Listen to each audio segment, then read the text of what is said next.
अहमदनगर शहरातील यश पॅलेस चौकात घडलेल्या घटनेचा सविस्तर खुलासा शिवसेनेचे दिलीप सातपुते आणि त्यांचे चिरंजीव ओंकार सातपुते यांनी केलाय।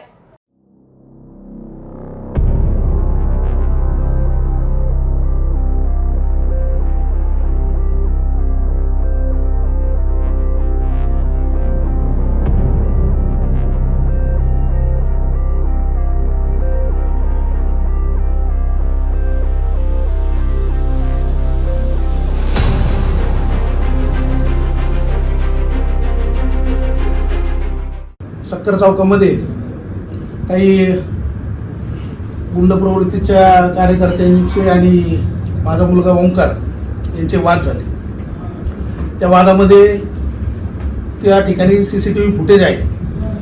आम्ही तिथं 4 जण होतो, समोर तिथं 40 जण होते। काय झालं त्या CCTV फुटेजमध्ये सगळं रेकॉर्ड झालेलं आहे। त्याची शहानिशा काही पत्रकारांनी काही सोशल मीडियावर बातम्या केलेल्या आहे की ओंकार सातपुते याला मारहाण केली। हे सगळं साफ खोटं आहे।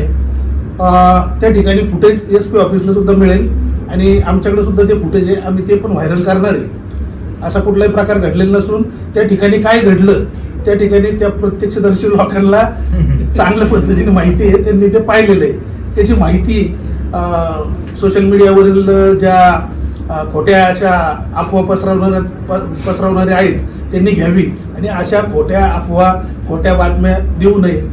जय हिंद, जय महाराष्ट्र।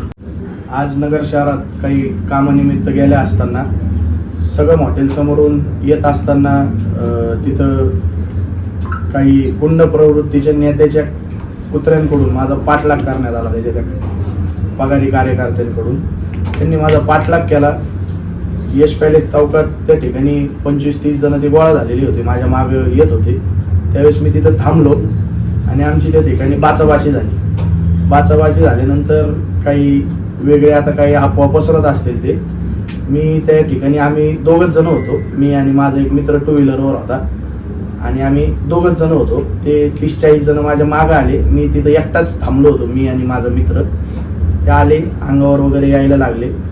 त्यांच्या ज्या काही खोट्या बातम्या तिथं होता येतात त्या बातम्यांमध्ये जरा तिथली CCTV फुटेज घ्या आणि थोडीशी माहिती घ्या, कोणाचे तोंड वगैरे कसे काय झाले ते तुम्हाला त्यांच्या बी जरा माहिती घ्या आणि मग पुढं बातम्या लावा, एवढी माझी एक विनंती राहील। आणि मी इथून मागे एकटाच फिरत होतो या दहशतीच्या विरोधात। आत्तापर्यंत आमच्या वडिलांनी तेच कार्य केलेलं आहे तुमच्या विरोधात। इथून पुढं मी तेच वारसा नेणार आणि मी एकटाच फिरतो, इथून पुढे एकटाच फिरणार। कधी काही जर तुम्हाला काही वाटलं तर कधी माझ्यापर्यंत मी एकटाच असतो। इथून पुढं पण कधी पण एक हात करायची, 2-2 हात करायची तयारी माझी कायम आहे। इथून पुढं कधी पण या। असंच उत्तराला प्रत्युत्तर देणे आणि दहशतीला त्यांच्यासमोर न वागणे हे मला लहानपणापासून माझ्या घरच्यांनी शिकवलेलं आहे, त्याला काही मी सोडणार नाही। ह्या जे मला शिकवण दिलेली आहे त्याच्याशी मी एकदम ठामपणे त्याच्यासोबत उभा आहे। आणि इथून पुढेही जरी असे दहशतीचे प्रकार जर घडले तर त्या ठिकाणी ओंकार सातपुते हा एकटा तुम्हाला सगळ्यांना पुरून उरण। आम्हाला केसाला धक्का लावायची अजून ताकद तुम्ही सगळे जेवढे आहे ना, सगळे सोयरे आहे सगळ्यांमध्ये मिळून बी नाही आणि मिळून बी या। अजून कोणाला घेऊन यायचं असेल तर आम्ही ओपन उभा आहे कधी पण।